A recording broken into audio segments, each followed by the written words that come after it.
2010 Patron GT3 Challenge by Yokohama moves to one of North America's biggest racing events of the season, the Mid-Ohio Sportscar Challenge. Today we'll see the highlights of round 10, but we'll also take a look at the overall championship picture, go down to Mexico and visit Patron, head into the paddock for Yokohama, and peek inside Porsche's latest exciting technology, hybrids. And it's all right here on Speed.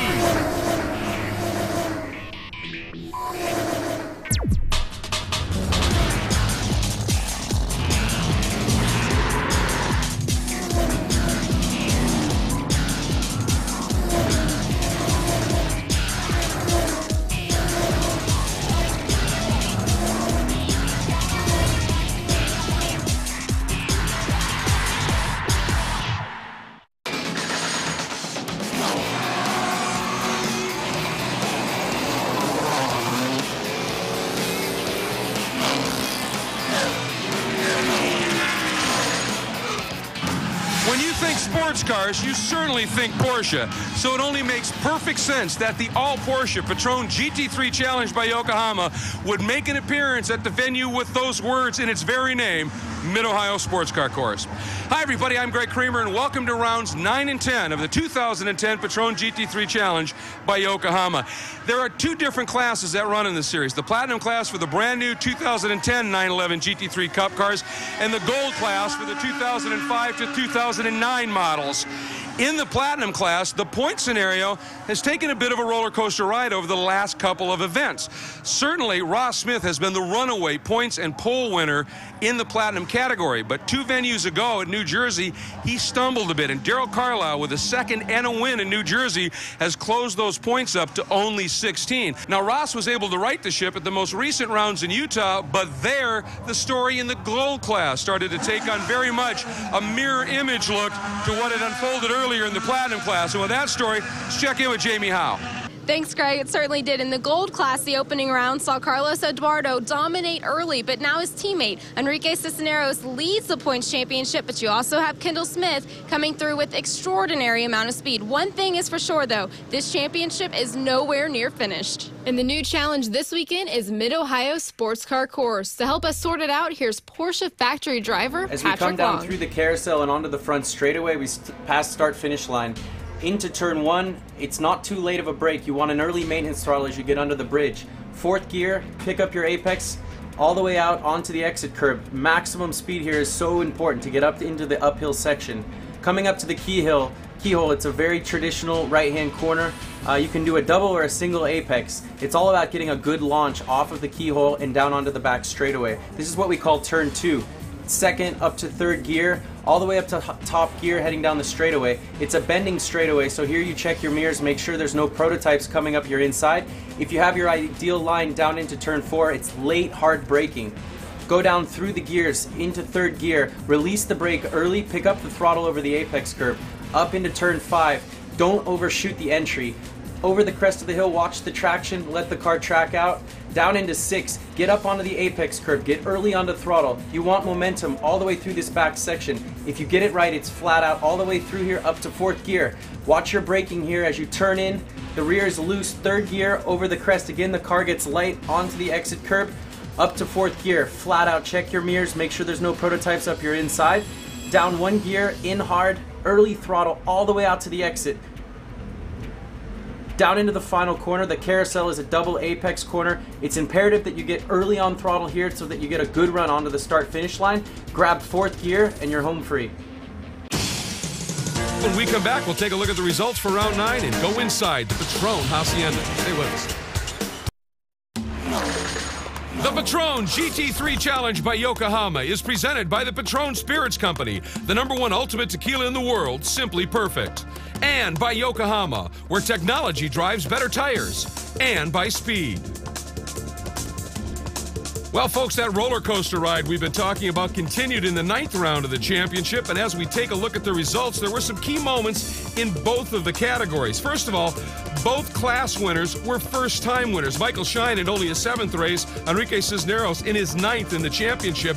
But Ross Smith, the points leader coming in, had a slight mechanical bobble. It was a minor gearbox issue, but it would produce major consequences as he got stuck in the gravel for a number of laps. You'll see there number 9 in the overall order, John Baker. He was the Yokohama Hard Charger, moving up 8 spots. And for Carlos Eduardo in the gold class, who's been the unquestioned pace setter there, a huge shunt. He was chasing Amadeo Quiros Jr., who suddenly had a mechanical issue. Eduardo swerved to avoid him, got into the tires exiting turn 1, a huge shunt. Car's too damaged to continue for the weekend. Carlos, fortunately, is okay. But both of those scenarios have some serious consequences in terms of the points. Both points championships compressing at the front of each category. With that, let's head down to Jamie and check in with our first-time winners and our Yokohama Hard Charger. James? Michael, coming in your first race win of the season, what are you feeling right now? Yeah, it's a great feeling. I mean, I won the race. It was a tough race, you know, all the restarts. I was kind of nervous, but I held on to it, kept them behind me, and I'm thrilled. When you came around and you saw Ross was off in the gravel, what was going through your mind? My eyes kind of opened up a few inches, and I was like, all right, let's get this done. We'll do it. Enrique Cisneros winning the Gold Cup today, but a lot of attrition out there on the track. How difficult was it? It was very difficult. Going into the race, we always knew that there would be a lot of yellow flags. It's a very tough track, very technical, easy to spin. And for me, it was a very bittersweet win because, you know, part of the reason why I'm in front is my teammate had a big crash and he was hurt. So I was fighting with my manager the whole time to pit in, and he told me he's okay. Don't worry about it. Just, you know, stay out in front. And, you know, I'm glad to have my first win. John Baker, Victory Circle with the Yokohama Hard Charger Award. How big of an honor is this one? It was terrific. We worked hard to learn the track. Arrived on yesterday morning. Got a couple of good practices in, and kept clean, and just tried to survive the carnage out there. Certainly was a lot of carnage, but job well done. All right, thank you. And these drivers are all about success through commitment, and so too is Patron. That's why they're part of this series, and it starts with a commitment to their employees. When you drive up to a traditional hacienda, you won't see the hacienda, and you won't see the garden. All you'll see is a big wall and a gate. It's similar to many of the great castles in Europe. It's not until you open the gate that you see the beautiful garden. Haciendas were originally built as symbols of success, and the whole idea was to create a place that was special. When employees or visitors walked through the gates, they would say, "Wow, this is Patron. This is something different. This is amazing." We built a hacienda that is a mirror of a 17th century hacienda, but it's beautiful. But, you know, we didn't even just build it just for what we'd say a facade for a consumer to see, but we really built it state-of-the-art for our employees, where we have a chapel inside that they can worship in the day. We bring lunch into them. So it's the whole persona that we want to bring over, that we're going to make sure that every one of our employees is thrilled to be there. The chandelier is local. It is the centerpiece and was hand-built in Mexico. It weighs over 1,500 pounds and is from Guadalajara. This is exactly how the beams were built 200 years ago. They had to be a certain size, a certain color, and texture. The arches are more French colonial. They are not short and wide, but higher and rounder. The stone terraces were hand-cut. The wood used on the flooring is about 500 years old. Traditional haciendas were built for families. They have a common area in the middle and bedrooms on each side. They have a kitchen, a dining room, and a sitting area. The traditional elements have remained intact, but are now used for entertaining and for guests to stay the night. Whether it's the employees working in the United States that are thrilled to do the sales and marketing end of the brand, or it's the actual people that are making it, I wanted to make sure that they were in the most comfortable, beautiful setting that they could possibly be in to make the most perfect tequila there is in the world. This replica of the Guadalupe Basilica in Mexico City was the inspiration of the chapel. It took over 2 months to complete and serves as the spiritual hub where employees can say a prayer before and after work. A remarkable company, a remarkable atmosphere, and it adds so much to this championship. And when we come back, highlights from round 10. It was a good one. Welcome back, everybody. It was a beautiful day at Mid-Ohio Sportscar Course as the cars headed out of their pace laps. And Ross Smith, even though in that 9th round he was stuck in the gravel for a while, he still had a lap quick enough in the race to get his 8th pole of the year. Mike Shine alongside. Then Darrell Carlisle comes in now only 5 points behind. And Marco Cironi joins him right alongside. Then it is Amadeo Quiros Jr. and Amadeo Quiros Sr. sharing the next row. That's very special. Row 4, Chris Cumming and Tim Rosengrant. One a newcomer, one a veteran. Then Eduardo Cisneros with his best start ever in second, qualified third, but will start second. And Kendall Smith alongside another player in the points. Then Casey Coleman and Enrique Cisneros, who is the points leader in this category. John Baker, round 9 Yokohama Hard Charger, and Peter Lesafra in the beautiful number 33 machine. Then Ludovico Manfredi and Robert Rodriguez make up row 8. In the 9th row, we go to Chuck Sonson, a newcomer with the series in his Century Jets True Speed Porsche, and Jason Carter back as well. And then Andre Cisneros and Galen Beeker complete your starting lineup. And at that point, the field rolled into the green flag. A couple of guys had interesting starts. Here we go. Green flag flies. And look at Darrell Carlisle trying to follow Ross Smith. He traps Mike Shine on the outside, but Shine is going to just drive right around the outside nonetheless. And Casey Coleman doing the same thing, moved to the outside, almost drives off track, and behind him, Eduardo Cisneros does. But watch this save, both by Cisneros, gets on track, has it set properly for hopping that curb, but John Baker and all the cars he sort of blended into were ready for him, gave him the gap, and everybody gets through clean. Meanwhile, Ross Smith, you just see him go out of frame, opens that margin up just a smidge as the field now heading through madness, up and over this rise. Well, I'll tell you what, at just the wrong spot, the back end of the car gets loose. You've got to just feather the throttle a little bit, then jump on it hard for this run, heading up into the legendary carousel. Moving along, Ross Smith now up into the keyhole. Watch a big move right here. The attempt by Casey Coleman to try and get underneath the 29 of Cisneros.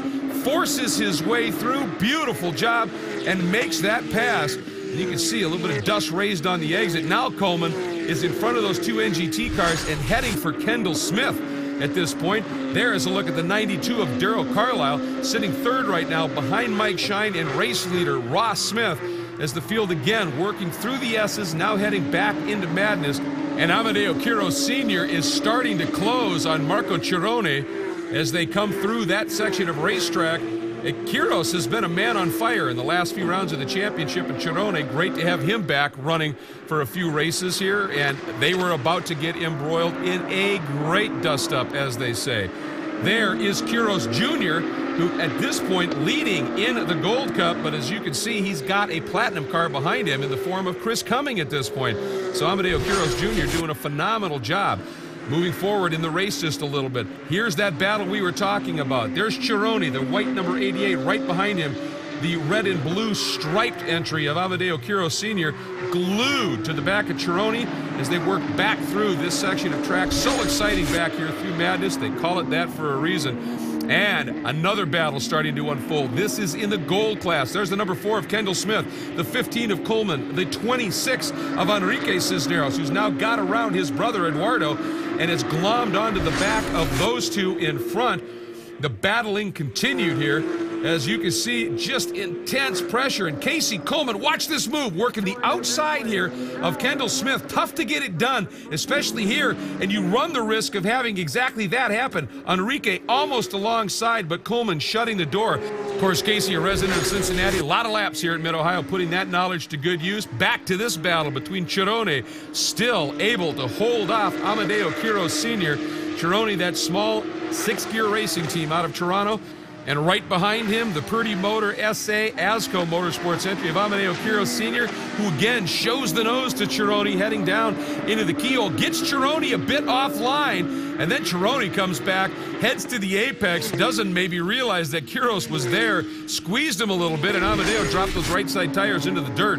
But they were able to both get through it cleanly. Meanwhile, this bit of racing continued here, and there is Casey Coleman. We talked about madness, and even with all of his experience there, you get offline just a smidge, up and over that sudden abrupt rise at the apex. Those left tires get off, maybe into just a little little bit of debris out there, and around you go. And Casey Coleman now knows, once again, why that's called madness, as it cost him a number of positions. Meanwhile, finally, Amadeo Quiros Sr. down the inside, past Chironi, heading into the S's. And Chironi might have been able to just deep him up into that left-hander, but thought better of it, and Quiros Sr. finally is able to get by Chironi at this point. So let's take a look at Ross Smith as we move forward just a little bit, opening up another sizable margin. Ross is absolute magic on cold tires. And speaking of tires, these Yokohama engineers pay tremendous attention to the tires, and there's a reason. It goes to your street car.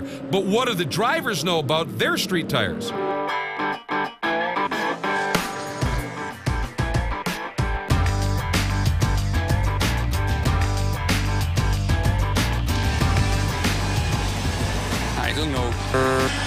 On the outside of the sidewall? In the gas door? On the web. Everything's on the internet. There you go. On the side of the tires? On the side of the tire. You can look on the tire. Oh, where do I look? I have no idea. Usually not on the tire, and in the cars it's usually in the side door. In the manual, I guess. Never. Not that often. Definitely every spring, and after that, normally if I see something getting a little low. Oh, never. Probably not as often as I should. Well, actually, it has an electronic monitor, so it tells me if I'm off. Actually, I'm going to be honest with you. I do it pretty often. And we're at a shop. We work at the shop, and actually probably once every 2 months. Me, I actually check it almost every week.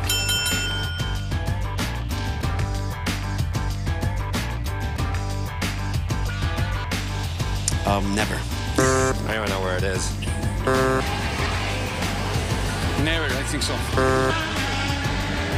I don't think I ever have. Spare tire, what's that?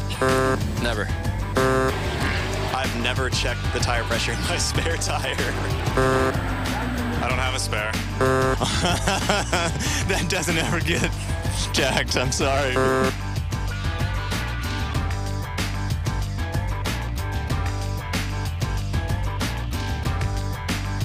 911 Turbo S. During the day, I drive a 540 BMW and a 996 Turbo.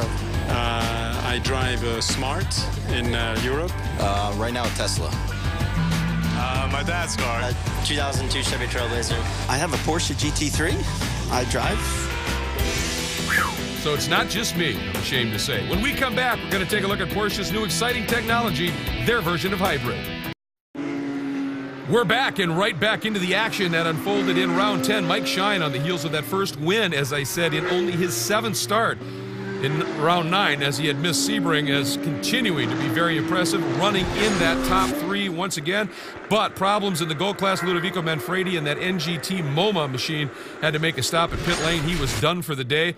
Up front overall, Ross Smith at Maxwell Paper Products Porsche continuing to draw away. Mike Shine, the impressive rookie for Alex Job Racing, in 2nd. There's Darrell Carlisle, very close in 3rd. Watch this now. Here's John Baker. That's a platinum class car for Orbit Racing. Behind him, once again, Eduardo Cisneros finding the dirt here at Mid-Ohio, but able once again to do a nice save, bring it back on track, dirtied those Yokohamas up a little bit, so needed to be careful for that. Meanwhile, Amadeo Quiros Jr. in that beautiful Costa Rica Pura Vida Asco Motorsports Porsche continues to run strong, but he now has Tim Rosengrant in the Tim's Auto Body Platinum machine right behind him. You can tell the green windshield stripe means gold, the orange means platinum, and then the black machine right behind those two. 2nd in class is Kendall Smith, the number 4 Maxwell Paper entry, and then the 26 NGT Gibraltar Private Porsche of Enrique Cisneros. That is your battle for 2nd in the gold class, and it was furious, is the only way to put it.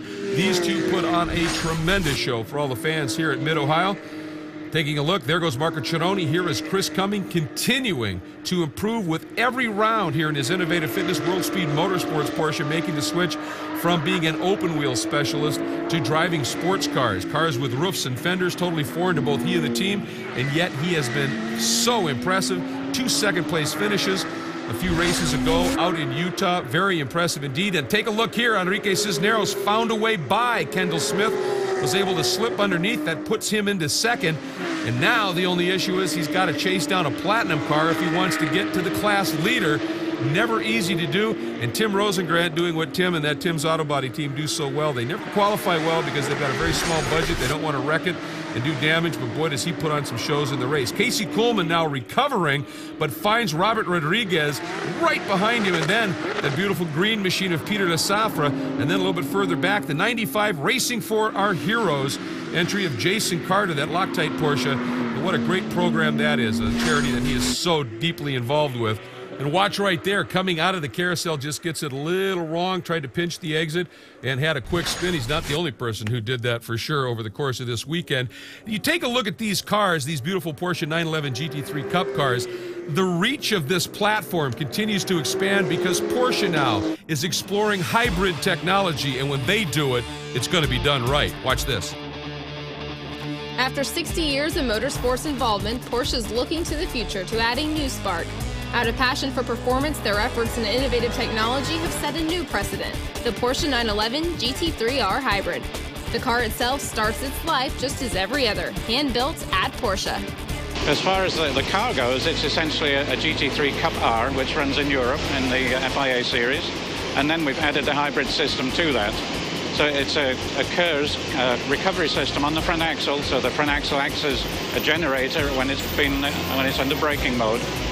And it sends electricity into the flywheel, which stores that energy as kinetic energy until it's released by the driver on a push of a button when he needs it, and then that goes back to the motors in the front, which then act as driving motors and power the front wheels. And that's approximately 160 horsepower for between 5 and 7 seconds, and then the next time you brake, it regenerates again. There's no batteries in this system. Porsche debuted the hybrid at this year's Nürburgring 24 and performed past expectations by leading for over 11 hours. The car will make its North American debut at the Petit Le Mans at Road Atlanta this October. As Porsche continues to prove itself as a leading manufacturer in car technology, they say there are no secrets, just engineering.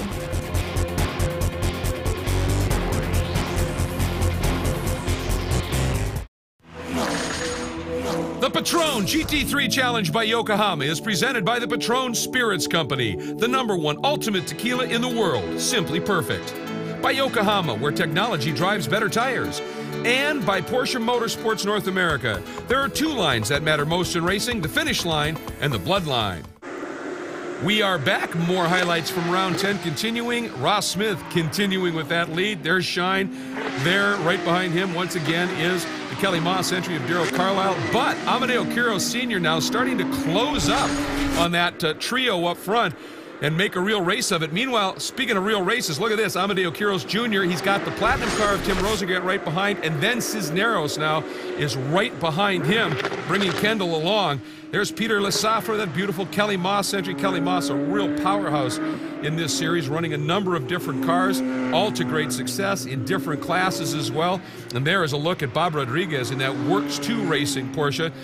Bob continues to develop beautifully as a driver. He's spending a lot of time in the GTC class as well in the American Le Mans Series. Lesafra had this moment. As I said, others were going to run afoul of that tricky exit of the carousel, but he gathered it up and continues quite nicely. And here is Chuck Sonson. Great to have him racing with us this weekend, again in that Century Jet True Speed entry, as he is leading around the track right now. One of those beautiful NGT Porsches. Meanwhile, this battle continues. Look at Enrique Cisneros now all over the back of Rosengrant. Rosengrant sees what's happening, that little bit bigger power plant in that 2010 Platinum car. He's going to try and drive around Quiros. Quiros does not want to give that spot up because he continues to serve as a buffer.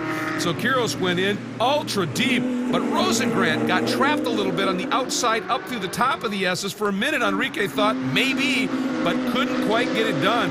And that has allowed Kendall Smith to run right up onto that rear wing of Enrique Cisneros. Meanwhile, Ross Smith just continued to stretch the margin after his issues yesterday. He had the bit between his teeth. Speaking of which, look at this battle. And watch Quiros up front. You're going to see Kendall make a move. Enrique Cisneros goes to defend. Watch a little puff of smoke. You hear that chirp. He may have been in his mirrors, just floated a little wide. Rosengrant down underneath. And look at Enrique Cisneros actually dropping those rights into the dirt, trying to straighten out that apex to get the run. And he has an opportunity to try and draft that faster platinum car of Rosengrant, but you can see Rosengrant got away pretty clean. And look at Kendall Smith trying to make his car absolutely one with Cisneros to keep Amadeo Quiros Jr. planted on the outside. But Quiros Jr. doing a beautiful job here, trying to stay put. Look at what he does. He stays to the inside, and that forces Kendall Smith to tuck back into third in class. Some great gold class action, and when we come back, we'll pick it right up. You won't miss a thing.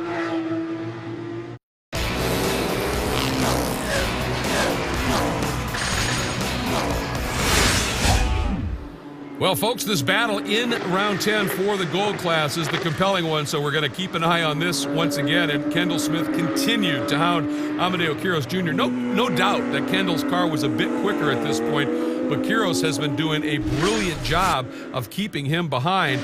Meanwhile, Ross Smith now starting to pick up some traffic, working through the field right now. And just was an absolutely dominant day for him, and he was determined to do just that, as I said, after the problems in the 9th round when he ended up in the gravel. And he gave all credit to his crew for getting him in the race today, saying they spent some tough hours working on that gearbox, fixing it, and getting it back in the car so he could come out and have a day like this. And the crews truly are the unsung heroes of this sport, to be sure. And Ross Smith, boy, has he been magic this year in this platinum class 2010 911 GT3 Cup car. He says it fits him like a glove, and it certainly does. He runs it very, very well.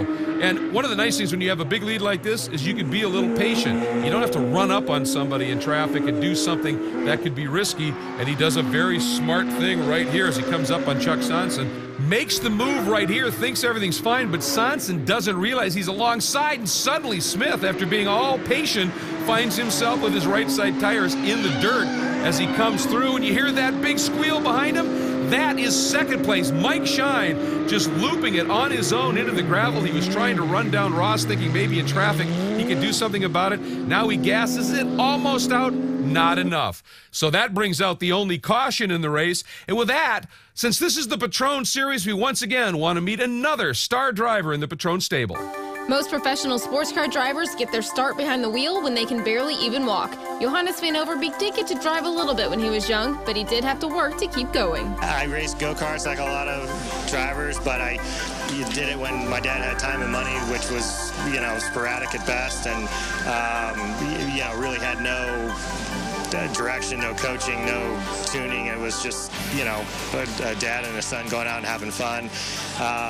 Sort of did that on and off for a few years, and then really didn't do any driving until I was about 18 and did some Porsche Club time trial stuff with my dad, and then talked my way into talked him into renting me a Datsun 510 at the grand opening of Thunder Hill, which is a Northern California track near Sacramento.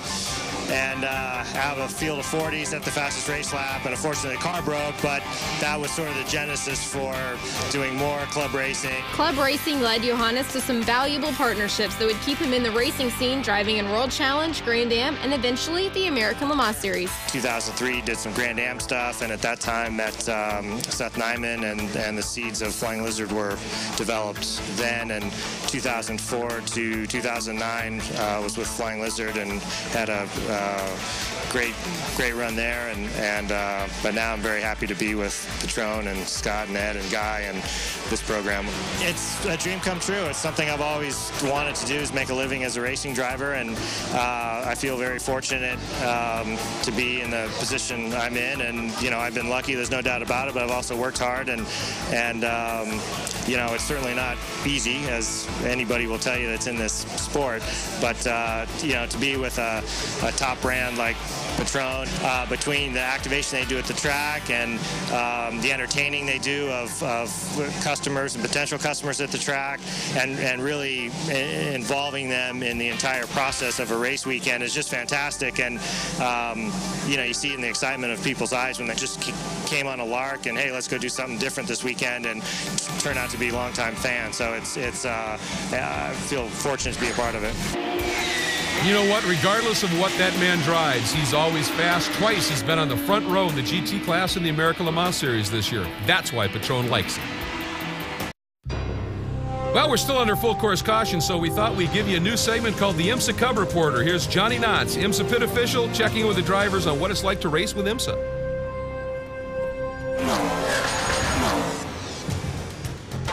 Hello everyone, my name is Johnny Knotts and I'm an IMSA pit official. We're here at the Mid-Ohio Sportscar Course and we're at the Patron GT3 paddock. We're going to ask some drivers and team members of how they feel towards IMSA and the way we organize an event. So why don't we follow me and let's go see if we can get some questions answered. How do you feel during the race that we do actually manage it? Well, I think you guys do an outstanding job. That's one of the things I've been meaning to do at one of these post-race interviews is to, pay my compliments to you guys and the corner workers, everybody out there. They do just a great job with this series, and this is the most professional race car road racing series in North America. So far, so good. I think they communicate in the drivers' meetings what they expect of the drivers. I think they're consistent with their rulings when there are issues on the track. And so far, I've seen that they handle the passions of the driver reasonably well. That's good to know. Given how hot we get in the cars. Yes. Casey is new with IMSA, and since you're a new competitor, your feelings about this weekend as far as IMSA manage and produce a race, how do you feel that we do? I think that the organization's just been great, real accommodating. I was a late entry and everything got taken care of in a real timely manner. Pam and Wanda were awesome. I have nothing but kudos for IMSA on this weekend. I think they do an excellent job managing the race. Whenever a driver's too aggressive, they make sure to let them know and also penalize when it's proper. So it makes it a great series to race in, just because you know that you're in good hands. As far as your competitors, do you feel like before you go on the track, all of you are playing on the same playing field as far as rules, technical compliance, things such as that?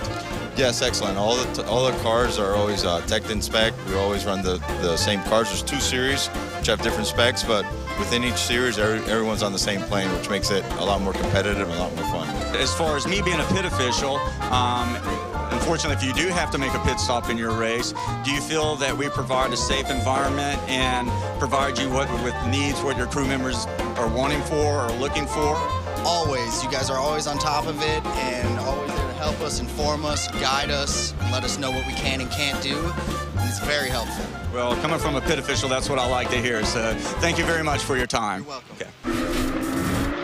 And thank you, Johnny. Appreciate it. That was great fun. And as we went back to green, Ross Smith was very concerned about this because as these races unfold, he's so good right off of the starts, but sometimes things equalize a little bit. But it was a long enough caution, the tires cooled down, and that is where Ross has been uber strong this year, is his ability on cold tires on a low grip surface to really be able to extract speed immediately. And he did get a bit of a gift. Remember when he got around Chuck Sonson? Well, he had Sonson as a bit of a buffer to the rest of the pack. And you can see a couple of the NGT teammates, probably brothers, there's a lot of them, as they are duking it out back there in the gold class and having a great run. Meanwhile, Smith draws away. Now, this is where it got a bit interesting because you could see Amadeo Quiros Sr. has managed to get around Carlisle, obviously was shining the gravel. Suddenly, Amadeo sits in second, and he is one of those drivers that as the race unfolds, he gets faster and faster and faster, and he has been of great concern this year to our race leader, Ross Smith. Marco Cironi and Chris Cumming having a side-by-each battle here all the way through the S's, and Cumming able to come out on front of that one as he tucks in behind Chuck Sonson up and over Madness, and the field working through, but Marco Cironi definitely has the bit, and right behind him, Tim Rosengren having another one of Tim's races where he, after a qualifying scenario like I explained earlier, where he's a bit cautious, he just lets it go in the race and does a great job. And of course now they're all trying to work by Chuck Sonson, who's doing a nice job at his first appearance in the championship in that Century Jet Century. Meanwhile, he's got, you can see Tim Rosengrant trying to make the move and slip through, and following him, boy, this is dicey, but he gets it done, is Enrique Cisneros leading in the Gold Cup, and he's going to like that, as it does give him a little bit of a breather. But look at this, not for long, as the 14 of Amadeo Quiros and the number 4 of Kendall Smith both get by. Look at Quiros grinding his way almost down the inside. There wasn't contact, but there wasn't much more than a piece of paper's gap between them as they came through. And that was a nice move, and that is where you can take advantage of lap traffic, and he did that to absolute perfection. But then look at Kendall now, as he just absolutely flat tracks it around the outside and makes a beautiful return pass to slot back into second. This gold class podium battle was spectacular. We'll have more of it when we come back.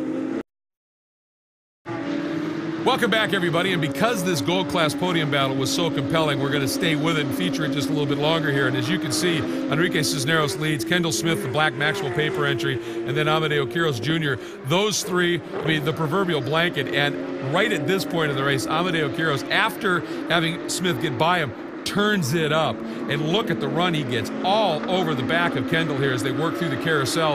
And that is allowing Enrique to draw away just a little bit, because Kendall, even though it doesn't look like it, he's just cheating into the apex just a little bit early, trying to make sure he doesn't leave any openings. But even that little bit affects your momentum, and Ross Smith up front understands momentum as he has been able to open it up, and Peter Lesafre found the effects of excess momentum as he looped it onto the grass.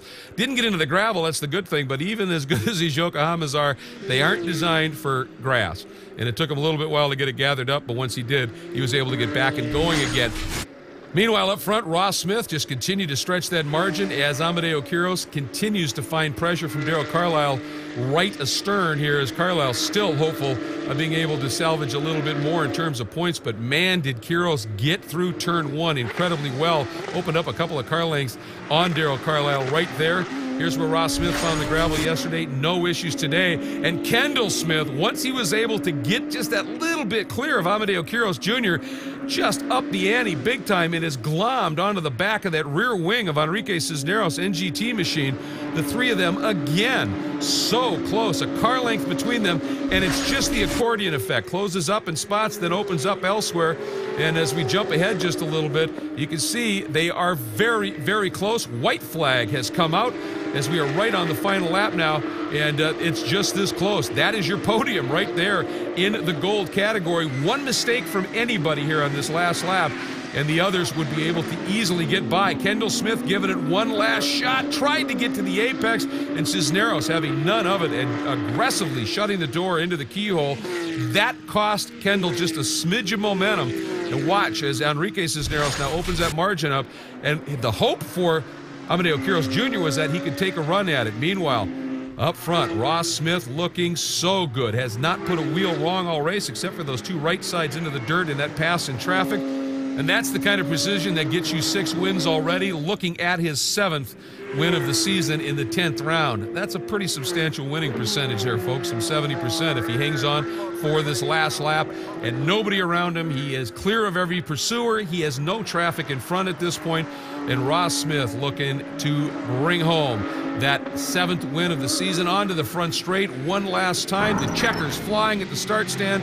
And Ross Smith is a winner once again and extends his lead in the championship points.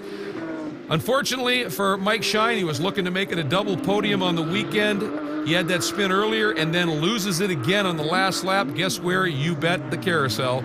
That is a tricky corner, but he gathers it up and will continue to bring it on around for a finish, but loses a few more spots as a result. Nonetheless, it's been a remarkable season for this first-timer, and as we take a look at the rest of the field as they come by after the checker, there is your Gold Cup winner, Enrique Cisneros, backing up his win from round 9, sweeping the Mid-Ohio weekend, earning his first ever wins in this championship, and his first season in this championship. That's pretty impressive and heady stuff. Well done indeed. Look at this. He's already a serious pro race driver. You see him driving around the outside, picking up as much gunk on his tires as he possibly can to make sure he clears the ride height. Well done, and we'll be back. The Patron GT3 Challenge by Yokohama is presented by the Patron Spirits Company, the #1 ultimate tequila in the world, simply perfect. By Yokohama, where technology drives better tires, and by Speed. And let's take a look at the results of this 10th round of the championship. Ross Smith getting his 8th win. Amadeo Quiros, his 6th podium. Darrell Carlisle, his 7th, but Smith opens that points gap up. And then you go back, Enrique Cisneros gets his 2nd straight win, 8th podium of the season. Kendall Smith notches his 8th podium of the season. Amadeo Quiros, the 2nd, gets his 3rd podium of the season. And by the way, Enrique Cisneros, your Yokohama hard charger of this one, moving up 5 spots in the overall order. And at the front of the queue, that's tough stuff. Let's head down to Jamie and visit with our podium in the Platinum class. Ross Smith, a rough day yesterday, but you're able to bring it home for a victory today. What does this mean? It means a lot. You know, yesterday was brutal. It hurt me in the points a lot. So to come out today strong, the glitch in the gearbox, Bob and my mechanics, the whole Maxwell Paper crew stayed up, you know, this morning, got up really, put it together. Without that, I wouldn't be out here on the racetrack. I got to thank my dad and Maxwell Paper for pouring the money out into this series. I mean, they've just been helping me out so much in my career. And, you know, another one home for the Maxwell boys. Amadeo Quiros, great pass, bringing it home, 2nd place on the podium. Talk us through it. You know, I don't believe, because I started 6th place. The 5th in front of me are very fast, and I think I'm going to make my race. I'm going to wait to conserve my car, and I don't know what happened, but I finished 2nd. I'm very happy. Darrell Carlisle, another race and another podium finish. These are huge points in the championship. How'd you do it? Well, it was tough. I mean, I had a great car. Kelly Moss put the car together for me. We didn't miss a beat all weekend long. We just put it, you know, Pete did an outstanding job. Jeff Stone at Kelly Moss. Andrew Davis, I got to thank him. I got to thank my family, too. Patty, Caitlin, Dane, I love you guys back at home. So, I mean, it was a tough race. You know, we just kept in it. You got to, you know, hit your points and just stay there mentally the whole time. So it was good. Congratulations. Thanks, Jamie. It was good. It was great racing, to be sure. Let's take a look at the rest of the finishing order. Galen Beeker right there in 11th. Casey Coleman on the heels of a podium in round 9. Not quite as good today, but still in all a great run. Mike Shine obviously having his issues with those 2 spins. And Peter Lesafra, a couple of off-course excursions as well. And then some technical issues, obviously, for Eduardo Cisneros and Ludovico Manfredi, especially Ludovico, who had that early stop and wasn't quite able to bring it home. But let's head back down to Victory Circle, where Jamie is caught up with our gold class podium. Enrique Cisneros bringing it home, the top step of the podium, but you had to fight for this one. How'd you do it? Oh, it was a big fight. I started, I think, 5th overall in the gold class, and slowly but surely I started picking off the people in my class. And once I got past Kendall, all I had to do was, you know, slow it down and keep it safe, make sure I didn't make any mistakes to stay up front. Now, you also were the Yokohama hard charger. What does that mean to you at this point in the championship, being able to advance that many positions? If anything, it's just fun. That means that I had the most fun of anyone on the track, because there's no better feeling in passing someone. Congratulations. Hey, thank you. Kendall Smith, podium finish, finishing 2nd today. Talk us around all the action. It was event-filled. Wanted first, but you know, you can't win them all. We had the fastest car on track. Fastest car doesn't always win, we know that. Thanks to Maxwell Paper Racing, Steve working great on my car, Ryan coaching, Rod Smith setting my car up. Thanks to all of them. Amadeo Quiros, a tough race. You started well. You're still finishing on the podium. Tell us what happened. Yeah, well, I started really fast. I pulled a gap, and then, I don't know, I just felt the car wasn't turning. Then I started struggling, and at least I finished a race, because I've had so bad luck that at least we're in the podium, so that's okay. It was a great race, to be sure. Now, we're going to take a look at the points in both classes. Something new this year is you get to drop your 2 worst finishes come the end of the season. Here are the current points in Platinum as they stand. Ross Smith, you can see the margin he has over Carlisle, Quiros, Cumming, Trejos, Tim Rosengrant, and Baker. But obviously, that's going to change. We'll show you that in a moment. But right now, we want to take a look at the gold category points. Same scenario will unfold in that class. Right now, Enrique Cisneros is the one who's got the substantial lead in that category. But it's still close than Carlos Eduardo. But the issue is, where is it going to sit once we drop those? So what we've done now is we factored in the 2 worst finishes thus far. Here are the Platinum class points after the drop. And factoring that in, Ross Smith's margin balloons from 11 to 18 over Darrell Carlisle. Quiros only 10 behind Carlisle, and Cumming 14 adrift of Quiros. So obviously a little bit better for Ross Smith. But in the gold category, it literally turns things on its ear. Kendall Smith ends up with a point lead by 2 over Enrique Cisneros, who pre-drop is the one who's got the lead by some 13 points, and then Carlos Eduardo, missing the 2 races essentially, drops further out of the package. So that's a look at your Yokohama ENVR2 Points Championships. And folks, that's going to wrap up our coverage of the Patron GT3 Challenge by Yokohama here at Mid-Ohio. Great to have you with us. We got to say a special thanks to the folks from Patron Spirits Company, Yokohama Tire and Rubber Company, and of course Porsche Motorsports North America. And I also want to say a very big thanks to the volunteers who put on a great racing weekend like this. If it weren't for you, we wouldn't be able to come out and be racing. So thank you so very much for that. Want to remind you the next race is rounds 11 and 12 from Road America. That's coming up September 18th right here on Speed. Until then, take care, everybody.